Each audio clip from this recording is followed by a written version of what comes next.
we hardly see any success story or failure story. So actually vendor selection should precede a lot of study, whatever threat you are trying to deal with. With that threat perception and risk acceptance level, of identification of risk acceptance level, we need to understand that what others have done, what are the points that made few of the CISOs fail.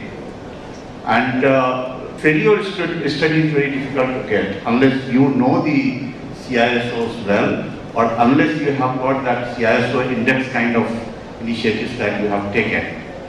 It is very difficult to understand the failure is. Now, once we know success story and failure study, we need to make a sort of checklist of features. You don't have to go to vendor even at that time, because today on internet almost all product features are available.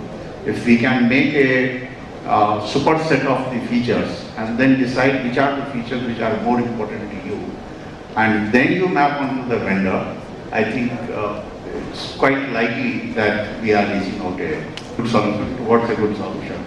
And thereafter, the second stage is, once you have decided on the product and vendor, then before you even start implementing, you should have your checklist ready for the user acceptance test. Find out what is the pre-sales and the marketing saying and what is the technical stuff is. The pre-sales and marketing generally sugar-coated and always posing the things which is fantastic, very nice. Every area we identified what's critical to me is my expectations. Prepared a overall chart in a sequential fashion. Communicate to supplier A, supplier B, supplier C. Tell me it's available or not. In my mind, I had defined what is critical MD. Wherever he says available, that critically gives me what is the top success factors. Step 2, I said now you demonstrate. So what he says, yes, he is right. And the background, asking a reference check.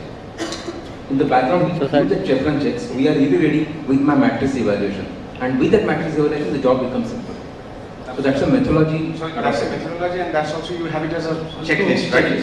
So if we can share this checklist, I think this will be tremendous. Like all of you, if you can just share this checklist online. Various times we say that your principal vendor technology is good, but if that partner is not proper for implementation, that goes in ruin. So whenever we take customer reference, we should think of that also. I think that is the best part. Do a negative check. Ask for customer preferences where they have won businesses from other vendors. So there where you can do a double check from both perspectives.